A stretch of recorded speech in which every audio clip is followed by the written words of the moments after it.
بسم اللہ الرحمن الرحیم انا اوحینا الیک کما اوحینا الی نوح والنبیین من بعد۔ اوپر والی آیت میں، پچھلے رکوع کی لاسٹ آیت میں اللہ تعالیٰ نے فرمایا تھا لیکن الراسخون فی العلم، جو توحید میں پکے ہیں اہل کتاب میں سے، وہ اللہ تعالیٰ کی اوپر بھی ایمان رکھتے ہیں اور اللہ تعالیٰ کی ساری کتابوں پر، سارے نبیوں پر ایمان رکھتے ہیں، یعنی جتنی کتابیں پہلے نازل ہوئی اور جو کتاب آپ پر نازل ہوئی ان سب پر ایمان رکھتے ہیں، تفرقہ نہیں ڈالتے نبیوں کے درمیان کہ یہ نبی اللہ کی طرف سے ہے اور یہ نبی سچا نہیں ہے، نعوذ باللہ نعوذ باللہ۔ تو یہاں پہ پھر انبیاء کے بارے میں تھوڑی سی ڈیٹیل اللہ تعالیٰ نے اس رکوع میں بتائی کہ انا اوحینا الیک کما اوحینا الی نوح والنبیین من بعدی، اے پیغمبر ہم نے آپ کی طرف ایسے ہی وہی بھیجی ہے جیسے ہم نے نوح کی طرف بھیجی تھی۔ تو یہاں حضرت نوح علیہ السلام کے ساتھ آپ صلی اللہ علیہ وسلم کی نبوت کو تشبیہ اس لیے دی جا رہی ہے کہ حضرت نوح علیہ السلام پہلے رسول تھے، انبیاء تو آتے ہی رہے، رسول جو سب سے پہلے تشریف لائے دنیا میں وہ حضرت نوح علیہ السلام تھے، اور چونکہ ہمارے نبی علیہ الصلوۃ والسلام بھی رسول بھی تھے اور نبی بھی تھے، تو اس لیے اللہ تعالیٰ نے فرمایا کہ ہم نے آپ کی طرف ایسے ہی وہی بھیجی ہے جیسے ہم نے نوح کی طرف بھیجی تھی۔ تو رسول اور نبی میں پیچھے بھی ہم نے یہ فرق پڑا تھا، رسول نئی شریعت لے کر آتا ہے، نئی کتاب کے ساتھ آتا ہے، نئے احکامات کے ساتھ آتا ہے، جبکہ نبی جو ہوتا ہے وہ پچھلے رسول کے ہی احکامات، لائے ہوئے احکامات کے مطابق لوگوں کو زندگی گزارنے کی تلقین کرتا ہے۔ اور پھر فرمایا والنبیین من بعدی، اور ہم نے نوح کے بعد کئی نبی بھیجے، ان کی طرف بھی ہم نے وحی کی۔ وَأَوْحَيْنَا إِلَىٰ إِبْرَاهِيمَ وَإِسْمَاعِيلَ وَإِسْحَاقَ وَيَعْقُوبَ، اور ہم نے ابراہیم اور اسماعیل اور اسحاق اور یعقوب کے اولاد کی طرف، اور عیسیٰ اور ایوب اور یونس اور ہارون اور سلیمان کی طرف بھی وحی کی، اور ہم نے داود کو زبور عطا کی۔ سبحان اللہ، وَرُسُلًا قَدْ قَصَصْنَاهُمْ عَلَيْكَ مِن قَبْلُ وَرُسُلًا لَمْ نَقْصُصْهُمْ عَلَيْكَ، اور ان میں سے کئی رسولوں کا ہم نے آپ کے سامنے تذکرہ فرمایا ہے اور بہت سارے رسولوں کا تذکرہ ہم نے نہیں بھی فرمایا۔ تو قرآن پاک میں بہت سارے رسولوں کا تذکرہ آیا ہے، لیکن بہت سارے ایسے ہیں جن کا نہیں آیا، نبیوں کا بھی اور رسولوں کا بھی۔ کچھ نام ہم نے سنے ہوئے ہیں، قرآن سے نہیں، احادیث مبارکہ سے اور مختلف جگہوں سے، لیکن قرآن پاک میں ان کا تذکرہ نہیں آیا، کیونکہ اللہ تعالیٰ نے 1,24,000 پیغمبر دنیا میں بھیجے، تو ان سب کا ذکر تو نہیں آ سکتا تھا یہاں پہ۔ وہ جو بڑے بڑے جو ان میں سے زیادہ فضیلت والے اور جن کے واقعات سنانے سے عبرت، جن کی قوموں کے واقعات سنانے سے عبرت ہو سکتی تھی، ان کے واقعات اللہ تعالیٰ نے قرآن پاک میں فرمائے اور ان کا جو ہے نام بھی ذکر فرمایا۔ اور وَكَلَّمَ اللَّهُ مُوسَىٰ تَكْلِيمًا، اور خصوصاً اللہ تعالیٰ نے حضرت موسیٰ علیہ السلام کا تذکرہ فرمایا کہ موسیٰ سے تو اللہ تعالیٰ نے ڈائریکٹ گفتگو فرمائی تھی۔ اب یہاں پہ وحی کی اقسام جو ہے ہمیں سمجھ آتی ہیں کہ وحی کی بہت ساری اقسام ہیں، جن میں سے ایک تو معروف طریقے سے وحی جو جبرائیل امین لے کر آتے تھے اور نبی تک اور پیغمبر تک جو ہے، رسول تک پیغام دے جاتے تھے، اور رسول آگے پہنچایا کرتا تھا، اور وہ ایک کلام کی صورت میں ہوتا تھا۔ جیسے ہم نے پیچھے بھی بات کی تھی کہ تورات، انجیل اور پہلی جو کتابیں ہیں وہ پیغام تھا اللہ تعالیٰ کا، اللہ کی ہی باتیں تھی، لیکن الفاظ اللہ تعالیٰ کے نہیں تھے۔ یعنی جیسے آپ کسی کو ایک پیغام دے کے بھیجتے ہیں کہ جاؤ فلاں کو یہ کہہ کے آؤ، اور وہ اپنے الفاظ میں بتاتا ہے، سیم وہی پیغام ہوتا ہے لیکن اپنے الفاظ میں ہوتا ہے، تو وہ فرشتے کے الفاظ ہوا کرتے تھے، تو اسی لیے ان کے اندر رد و بدل جو تھا وہ ممکن تھا۔ تو یہاں پہ اور وہ احکامات قرآن مجید کا حصہ ہی تھے، یعنی یہی پیغام تھا، لیکن صرف یہ تھا کہ وہ ڈائریکٹ اللہ کا کلام نہیں ہوتا تھا، پیغام اللہ کا ہوتا تھا اور بات فرشتے کی ہوتی تھی۔ یہ تفسیر کے مطابق میں آپ کو بتا رہی ہوں، اس دن بھی کسی کو شبہ ہوا تھا اس بات میں، تو میں نے تفسیر کا پیج سینڈ کیا تھا، تو جو تفاسیر میں لکھا ہے ہم نے وہی پڑھنا ہے، اور یہ بات سمجھ بھی آتی ہے ہمیں، کیونکہ اللہ تعالیٰ کے کلام میں تو تبدیلی واقعی نہیں ہو سکنی چاہیے نا۔ پہلی کتابوں میں لوگوں نے بہت زیادہ تبدیلیاں کر لی، اور یہاں تک کہ اس کا اصل متن ختم ہو گیا۔ تو اس کی وجہ علماء نے یہی لکھی ہے کہ وہ اللہ تعالیٰ کا ڈائریکٹ کلام نہیں ہوتا تھا، وہ پیغام ہوتا تھا۔ تو ہوتا اسی میں سے تھا، کیونکہ اس کو ہم نے قرآن پاک کو ہم نے ام الکتاب پڑھا ہے، یہ ساری کتابوں کی ماں ہے، اسی میں سے پہلے انبیاء کی طرف بھی پیغامات آتے رہے، توحید، رسالت وغیرہ کے۔ تو ایک یہ ہوتا ہے وہی کا طریقہ کہ جبرائیل امین جو ہے وہ پیغام لے کر آتے، اور جیسے ہمارے نبی پاک صلی اللہ علیہ وسلم کی طرف لے کر آتے، تو آپ کاتبین وحی سے یہ پیغام لکھوا لیا کرتے تھے کتابی صورت میں، یعنی جو کچھ بھی اس دور میں چیزیں تھیں میسر، ان کے اوپر لکھوا لیتے، کیونکہ آپ خود پڑھے لکھے نہیں تھے، آپ نے دنیاوی کسی بھی ٹیچر سے تعلیم نہیں لی ہوئی تھی، تو آپ لکھنا نہیں جانتے تھے، اور اس میں اللہ تعالیٰ کی بڑی حکمتیں شامل ہیں، وہ ہم بات کرتے رہتے ہیں پہلے۔ دوسرا طریقہ جو ہے دل کے اندر کوئی بات ڈالنا، یعنی، اور یہ بھی صرف انبیاء کے ساتھ ہی ہو سکتا ہے، یہ کوئی عام انسان یہ نہیں کہہ سکتا کہ میرے دل میں یہ وحی اتری ہے۔ خیالات تو گزرتے رہتے ہیں، اور ان کو ہم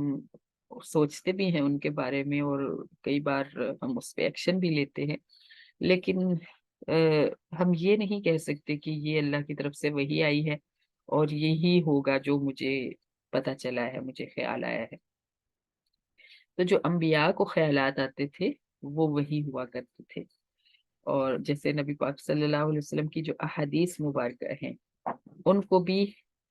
وہی خفی کہا جاتا ہے، اور ان کے اوپر بھی عمل کرنا جو ہے اتنا ہی ضروری ہے جتنا قرآن پہ عمل کرنا ضروری ہے، یعنی تھوڑا سا فرق ہے کہ اس کو چھوڑنے سے بے برکتی تو ہوتی ہے، نہ برکتی تو زندگی میں ہوتی ہے، لیکن اللہ تعالیٰ پوچھیں گے نہیں، کیونکہ وہ فرض نہیں ہے، لیکن ضروری بہت ہے وہ ہمارے لیے۔ تو وہ وہی ہوتی تھی جو آپ کے دل پر خیالات گزرتے تھے، کیونکہ سورۃ النجم میں اللہ تعالیٰ نے فرمایا ہے ما ينطق عن الهوى ان هو الا وحی یوحی، نبی جو ہے اپنی خواہش نفس سے گفتگو نہیں کرتا، وہ وہی ہوتی ہے جو اس کے دل میں ڈالی جاتی ہے، وہ بات جو اس کے دل میں اللہ تعالیٰ ڈالتے ہیں وہی وہ بولتا ہے۔ تو دو طریقے ہو گئے۔ تیسرا طریقہ جو ہے خواب کے ذریعے وہی ہوتی تھی انبیاء کرام کو،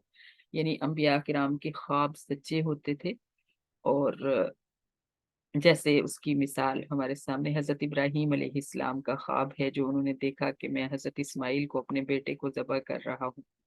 اور 3 بار مسلسل یہی خواب دیکھا، اور پھر وہ سمجھ گئے کہ یہ اللہ تعالیٰ کی طرف سے وہی ہے، اور اس کے مطابق مجھے چلنے کا حکم دیا جا رہا ہے، اور انہوں نے پھر ان کو مطلب وہ اپنا خواب پورا کیا۔ تو تیسرا طریقہ یہ ہوتا تھا، اور چوتھا طریقہ جو ہے وہ ڈائریکٹ گفتگو کرنے کا تھا۔ یہ شرف اللہ تعالیٰ نے حضرت موسیٰ علیہ السلام کو عطا فرمایا، اور ہمارے نبی علیہ الصلوۃ والسلام کو بھی عطا فرمایا۔ حضرت موسیٰ علیہ السلام کو طور پر بلا کے، اور نبی علیہ الصلوۃ والسلام کو سدرۃ المنتہا سے آگے عرش پر بلا کے، سبحان اللہ۔ تو یہ چوتھا طریقہ تھا وحی کا۔ وَرُسُلًا مُبَشِّرِينَ وَمُنذِرِينَ لِئَلَّا يَكُونَ لِلنَّاسِ عَلَى اللَّهِ حُجَّةٌ بَعْدَ الرُّسُلِ، پھر فرمایا کہ رسولوں کو ہم خوشخبری دینے والے اور ڈرانے والے بنا کر بھیجتے ہیں، تاکہ لوگوں کے پاس اللہ تعالیٰ کے سامنے پیش کرنے کے لیے کوئی دلیل باقی نہ رہے۔ مطلب جب اللہ تعالیٰ ان سے پوچھیں کہ یہ اعمال ایسے کیوں کیے ہیں، میری نافرمانی کیوں کی ہے، تو وہ یہ نہ کہہ سکیں کہ ہمیں نہیں پتا تھا کہ یہ آپ نے حکم نہیں دیا، یا آپ کو یہ کام ناپسند ہے۔ اب وہ یہ نہیں کہہ سکتے، وہ کیونکہ رسولوں نے آ کے بتا دیا کہ فلاں فلاں کام نیکیاں ہیں، اور فلاں فلاں کام برائیاں ہیں، جو برائیوں سے بچے گا وہ اللہ تعالیٰ کا پسندیدہ ہے۔ تو اس لیے یہ ایک حجت تمام کرنے کے لیے اللہ تعالیٰ نے رسولوں کو بھیجا۔ وَكَانَ اللَّهُ عَزِيزًا حَكِيمًا، اور اللہ تعالیٰ زبردست غلبے والے بھی ہیں اور حکمت والے بھی ہیں۔ لیکن اللہ یشہد، یہ جو اللہ تعالیٰ کے نام آتے ہیں نا آیات کے لاسٹ پہ، ان کا بڑی جو تعلق بڑا گہرا ہوتا ہے پچھلی آیت کے ساتھ، تو اتنا ہمارے پاس ٹائم نہیں ہوتا کہ ہم ان کے اوپر بھی ڈیٹیل سے بات کریں، لیکن آپ سمجھنے کی کوشش کیا کریں کہ پیچھے کس طرح کی بات ہو رہی ہے اور آگے کس طرح کے نام اللہ تعالیٰ کے ذکر ہو رہے ہیں۔ کبھی انشاءاللہ اس پہ بھی ہم کام کریں گے۔ لیکن اللہ یشہد بما انزل الیک انزلہ بعلمہ، پھر اللہ تعالیٰ نے فرمایا کہ یہ جو قرآن جس کو یہ یہودی جھٹلا رہے ہیں آپ کی طرف نازل کیا گیا ہے، اس کے بارے میں اللہ تعالیٰ گواہ ہے کہ اللہ تعالیٰ نے اس کو اپنے علم میں سے عطا فرمایا ہے، نازل فرمایا ہے۔ سبحان اللہ، یہ اتنی قیمتی بات ہے اور اتنی بڑی بات ہے کہ یہ جو کلام ہمارے ہاتھ میں ہے یہ اللہ تعالیٰ کا علم ہے۔ اسی لیے تو اس کے اندر جتنا بھی آپ تیرتے رہو، اس کے اندر سے علم کے موتی تلاش کرتے رہو، یہ ختم نہیں ہوگا، ہمیشہ آپ کو کچھ نہ کچھ نیا بتائے گا۔ الحمدللہ مجھے اب یہاں پہ پڑھاتے ہوئے بھی تیسری بار یہ ہم چل رہے ہیں قرآن پاک میں، تو مجھے نہیں یاد کہ پیچھے جو کچھ ہم نے پڑھا تھا وہی اب بھی پڑھ رہے ہیں، پیچھے والا سب کچھ اور تھا۔ اس سال جو ہم پڑھ رہے ہیں یہ سب نیا ہے، اور اس سے پہلے بھی جو اتنا عرصہ اسی میں الحمدللہ گزرا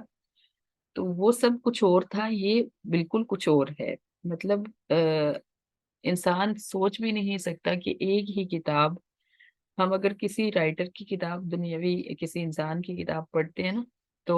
ایک دفعہ پڑھنے کے بعد ہمیں آگے کا سارا پتہ چل جاتا ہے کہ آپ دوبارہ اگر ہم شروع کریں تو ہم بور ہو جاتے ہیں، ہم کہتے ہیں نہیں یہ تو اس کے آگے یہ ہے، اس کے آگے یہ ہے، مطلب تجسس ہی نہیں ہوتا، ختم ہو جاتا ہے تجسس اور علم، تو ہم بور ہو کے چھوڑ دیتے ہیں، دوسری دفعہ بھی پوری کتاب نہیں پڑھ سکتے۔ لیکن یہ کتاب ایسی ہے کہ جب سے نازل ہوئی ہے تب سے لے کے اب تک لوگ بار بار اس کو پڑھ رہے ہیں، اور ہر مفسر اس کو زندگی بھر مطالعہ کرنے کے بعد تفسیر لکھتا ہے، اور وہ الگ ہی کوئی موتی نکلتے ہیں اندر سے۔ تو ایسا ہی حقیقت میں مجھے خود جو محسوس ہوتا ہے وہ مجھے ایسے لگتا ہے جیسے پچھلے سال جو میں نے پڑھا تھا وہ تو کچھ بھی نہیں تھا، اور اب میں بالکل نئی چیزیں سیکھ رہی ہوں۔ تو ایسے ہی جنہوں نے ابھی ہمارے ساتھ دوبارہ شروع کیا ہے ان کو بھی لگ رہا ہوگا کہ ابھی جو ہم سیکھ رہے ہیں وہ ہم نے پچھلی دفعہ نہیں سیکھا تھا، یعنی بالکل نئی چیزیں کھل کے سامنے آتی ہے۔ تو اس کی وجہ کیا ہے؟ یہ اللہ تعالیٰ نے اپنے علم میں سے نازل فرمایا ہے، اور انسان کی عقل تو انتہائی محدود ہے، اللہ کے علم کو کیسے سمجھ سکتی ہے بھلا؟ تو ہم ایسا ہوتا ہے کہ اللہ تعالیٰ ہماری ضرورت کے مطابق قرآن پاک میں سے ہمیں سمجھ دے دیتے ہیں، یعنی ہمیں جو ضرورت محسوس ہو رہی ہوتی ہے جس ٹائم پہ، اس کے مطابق اپنے علم میں سے اللہ تعالیٰ ہمیں عطا فرما دیتے ہیں۔ جب ہم اس کی کھوج اور اس کی تلاش میں نکلتے ہیں تو باقی ہمیں سمجھ نہیں آتا، سارے کا سارا ہمیں سمجھ نہیں آتا، اور یہ قیامت کے دن اللہ تعالیٰ خود پڑھ کے سنائیں گے تو تب شاید سمجھ آئے، کیونکہ سائنسدانوں نے بھی بتایا ہے کہ انسان کا جو مائنڈ ہے، جو دماغ ہے، وہ سارا نہیں اوپن ہوا، مطلب اس کے سارے پارٹس یوز نہیں ہو رہے، بہت معمولی سا دماغ انسان کا یوز ہو رہا ہے، باقی کا جو ہے وہ قیامت کے دن ایکٹیو ہوگا۔ تو اس وقت شاید اللہ تعالیٰ انسان کو اتنا فہم، اتنی سمجھ دے دیں کہ اس کلام کی ٹھیک سے سمجھ آ سکے، دنیا میں پورا سمجھنا ناممکن ہے۔ تو آپ سمجھ کے جس بھی سٹیج پہ ہوں، آپ یہی سمجھیں کہ جیسے جیسے میں پڑھتی جاؤں گی نیا سیکھتی جاؤں گی۔ یہ خیال کرنا بھی اچھا نہیں ہے کہ مجھے تو کچھ آ ہی نہیں رہا، مجھے تو کچھ سمجھ آ ہی نہیں رہی۔ یہ ایسے ہی ہوتا ہے جیسے نرسری پریپ وغیرہ، ہم سٹیپ بائی سٹیپ اس میں چڑھتے ہیں، پہلی دفعہ ہم پڑھیں گے تو ہمیں تھوڑی سی سمجھ آئے گی، دوسری دفعہ پڑھیں گے تھوڑا سا اس میں اضافہ ہو جائے گا، پھر پڑھیں گے پھر اضافہ ہو جائے گا، پھر یہاں تک کہ یہ قرآن آپ کے اندر بیٹھنا شروع ہو جائے گا، اور آپ کو لگے گا کہ یہ گفتگو آپ سے ہی ہو رہی ہے۔ یہ باتیں اللہ تعالیٰ آپ سے ہی کر رہے ہیں، تو اس کے لیے اس کو وقت دینا پڑتا ہے اور زندگی بھر اس کا ساتھ دینا ہوتا ہے۔ جیسے ابھی آپ ماشاءاللہ سے پڑھ رہے ہیں، تو یہ کوئی کورس نہیں ہے جس کو آپ نے کور کرنا ہے، یہ تو عبادت ہے، اور عبادت تو تب تک کرنی ہے جب تک زندہ رہنا ہے۔ تو دن کے شروع میں 1 گھنٹہ قرآن کو سیکھنے میں اگر انسان گزار دے تو یہ کوئی اتنا بھاری کام نہیں ہے، اتنا مشکل کام نہیں، لیکن اس کی وجہ سے جو دن بھر میں خوشیاں اور راحت محسوس ہوتی ہے، اس کی کوئی قیمت نہیں ادا کر سکتا، کوئی نہیں خرید سکتا وہ سکون جو اس کو پڑھنے سے ملتا ہے۔ تو اس کو پڑھتے رہنا ہی انسان کے لیے ضروری ہے، اور پڑھتے رہنے سے ہی فہم کھلے گا۔ اگر کوئی یہ کہے کہ مجھے سمجھ نہیں آتی ہے اس لیے میں چھوڑ رہی ہوں یا میں نہیں پڑھ سکتی، تو یہ اس کا کوئی حل نہیں۔ پہلی دفعہ کسی کو بھی پوری سمجھ نہیں آتی، پہلی دفعہ تو انسان کو اس کا طرز تکلم ہی نہیں سمجھ آتا کہ اس کا گفتگو کا انداز کیا ہے، تو بار بار پڑھیں تو پھر گفتگو کا انداز سمجھ آتا ہے۔ جب آپ 1 2 بار پڑھ رہے ہوتے ہیں تو آپ کو وہ آیت ہی نظر آ رہی ہوتی ہے کہ اچھا یہ یہاں ہے، یہ لکھا ہے، اور اس سے اگلا لفظ یہ ہے، یعنی ہماری نظر 1 سے 2 لفظوں پہ ہوتی ہے، لیکن جو جو ہم پڑھتے جاتے ہماری نظر اللہ وسیع کرتے جاتے ہیں، اور ہم صفحے کی پہلی آیت پڑھتے ہیں، اور ہمارا ہماری نظر جو ہے صفحے کی آخری آیت پہ ہوتی ہے کہ اس کا یہاں سے مفہوم ادھر جڑا ہوا ہے، ادھر سے ادھر جڑا ہوا ہے، یہاں سے تعلق یہاں جا رہا ہے۔ تو وہ چیزیں جو ہیں وہ وقت دینے سے ہی سمجھ آتی ہیں، پہلی دفعہ تو معمولی سا ہی سمجھ آتا ہے۔ اچھا جی، تو اللہ تعالیٰ فرما رہے ہیں کہ یہ میں نے اپنے علم سے عطا فرمایا ہے، نازل فرمایا ہے، والملائکۃ یشہدون، اور فرشتے بھی اس بات پر گواہ ہیں۔ جو فرشتے اللہ تعالیٰ سے ڈائریکٹ یہ حکم لے کر آتے ہیں، جبرائیل امین اکیلے نہیں ہوتے تھے، وہی حضرت جبرائیل امین کے پاس ہوتی تھی، لیکن ان کے ارد گرد پوری فوج ہوتی تھی، پورا ایک لشکر ہوتا تھا فرشتوں کا، جو شیطانوں سے حفاظت کرنے کے لیے ساتھ ہوتا تھا کہ کوئی شیطان درمیان میں آ کے جو ہے رکاوٹ نہ بنائے، یا کوئی آپ کو بھلا نہ دے، جبرائیل امین کو کوئی بات بھول نہ جائے۔ تو پورا لشکر اللہ تعالیٰ بھیجتے تھے حضرت جبرائیل امین کے ساتھ۔ تو اس لیے اللہ تعالیٰ فرما رہے ہیں فرشتے بھی گواہ ہیں کہ یہ کلام اللہ تعالیٰ کا ہے، وَكَفَى بِاللَّهِ شَهِيدًا، حالانکہ اللہ کی گواہی ہی کافی ہے۔ ان الذین کفروا وصدوا عن سبیل اللہ، جن لوگوں نے کفر کیا اور اللہ کی راہ سے روکا، قد ضلوا ضلالا بعیدا، تحقیق وہ دور بھٹک چکے ہیں۔ اس سے مراد یہودی اور کفار مکہ ہیں، جو خود بھی ایمان نہیں لانا چاہتے تھے اور دوسروں کو بھی روکتے تھے سیدھی راہ کی طرف آنے سے۔ جب آپ صلی اللہ علیہ وسلم مکہ میں رہے تو بھی کفار مکہ نے یہی طریقہ اپنائے رکھا، جو کوئی باہر سے آتا اس کو روک دیتے کہ فلاں شخص یعنی نبی علیہ السلام سے نہ ملنا، اس کی گفتگو میں بڑا جادو ہے، جو بھی اس کے پاس بیٹھتا ہے وہ اپنا دین بھول بیٹھتا ہے، اس طرح کر کے۔ اور یہودی جو تھے انہوں نے اپنی پیری مریدی کا جو کام تھا اس سے فائدہ اٹھاتے ہوئے لوگوں کو گمراہ کیا، اور کہا کہ آج تک ہم تمہاری رہنمائی کرتے رہے ہیں، تو ہم تمہیں بتاتے ہیں کہ یہ نبی سچا نہیں ہے، نعوذ باللہ، یہ وہ نبی نہیں جس نے آنا تھا۔ تو اس طرح اللہ فرما رہے کہ یہ خود دراصل بھٹک چکے ہیں۔ ہمارے دور میں ہم آج بھی ایسے لوگ پائے جاتے ہیں جو خود بھی بھٹکے ہوئے ہیں اور دوسروں کو بھی بھٹکا رہے ہیں۔ ان الذين كفروا وظلموا لم يكن الله ليغفر لهم ولا ليهديهم طريقا، اور اللہ تعالیٰ کی شان نہیں ہے کہ جو لوگ ظلم کرے اور اللہ تعالیٰ کا حق مارے، یعنی اللہ کی وحدانیت میں